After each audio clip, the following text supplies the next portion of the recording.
Welcome to another of the Builders Agency Lessons. Today, we are going to talk about chaos.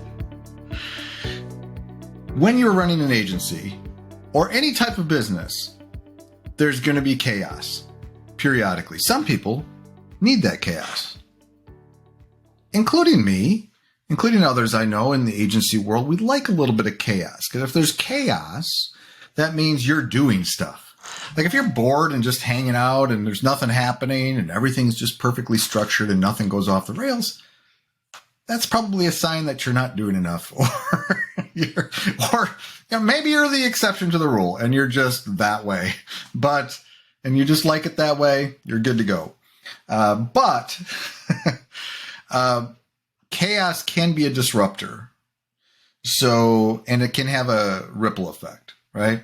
So we're going to talk about the ripple effect of chaos and what your role and what your kind of job is as a leader or manager of a team or whatever, your organization, what that role actually is when it comes to potential chaos. So in my particular situation with my agency, we have a lot of things going on at any given time. We have multiple clients, multiple partners, other agencies. We have within each, we might have multiple projects going on, multiple initiatives. And then we're onboarding stuff.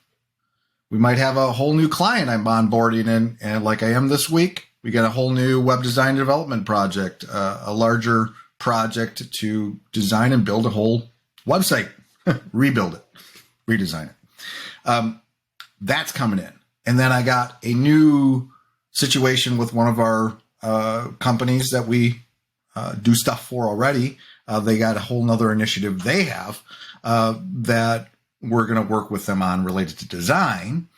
So there's always new things coming in. There's existing things. We do maintenance. So there's a whole routine there within everything that we do on those type of contracts.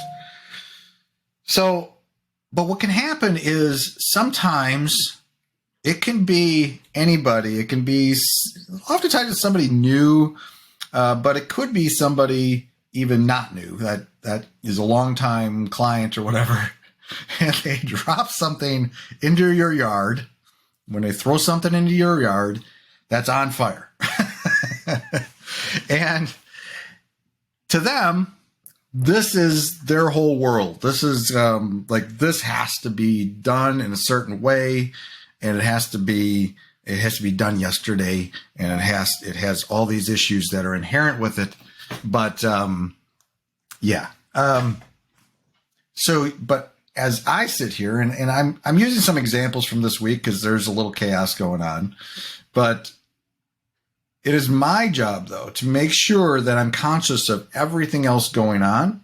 And this may be, also for like project managers and things, that something doesn't happen or is introduced that has a ripple effect and affects all your other clients and all your other projects. So if you throw something in over here and suddenly you have to take a resource away from this project, or this gets delayed over here, or you can't get, communication stops on this thing over here because you're communicating over here, all that type of things. If that happens, that's not good. So it's your job to pause, breathe, and either communicate that to this person or whoever's giving you this project or whatever, or just manage that and say, we can't do that. Sometimes you have to say no, or sometimes you have to lay down the ground rules. So I'm working with somebody today that's doing something similar.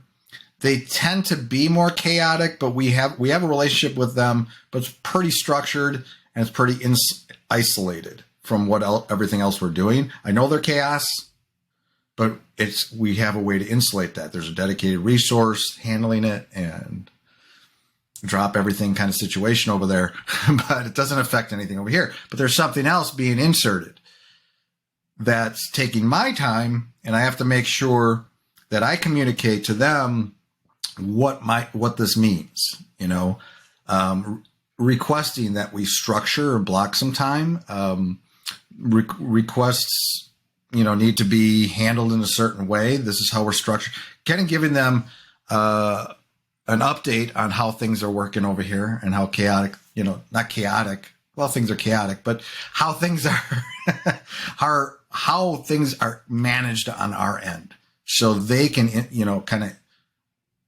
take note of that and then maybe settle down a little bit. Because in this particular case, it's somebody that needs something in a very short period of time.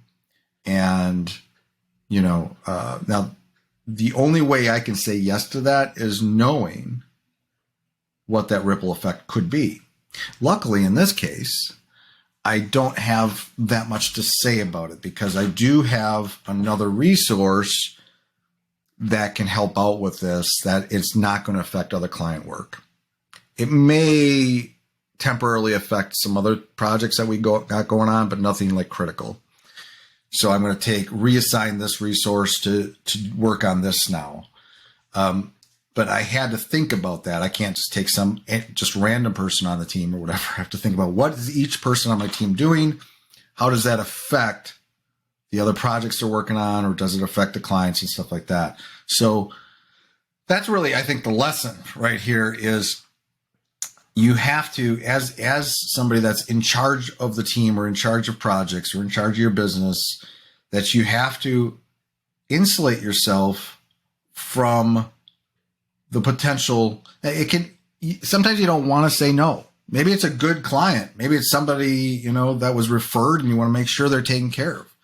I've had that happen recently where we it was a referral, and that person sent me a project, and the first project was on fire.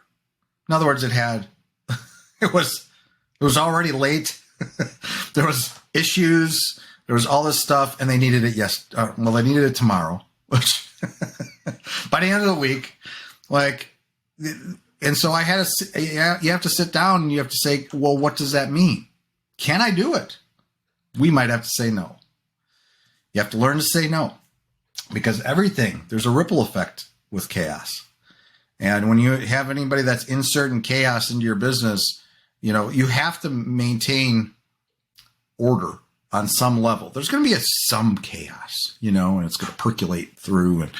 But for the most part, though, the relationships that I have and the projects we have going have to kind of be a priority. That's how you retain clients. That's why we have clients we've been working with for a couple of years, because we take care of them and we make sure there's nobody throwing something into our yard that's going to derail everything we're doing. So that's the lesson. Hopefully you found that interesting, insightful, and you're smarter for listening in today. Until next time, take care.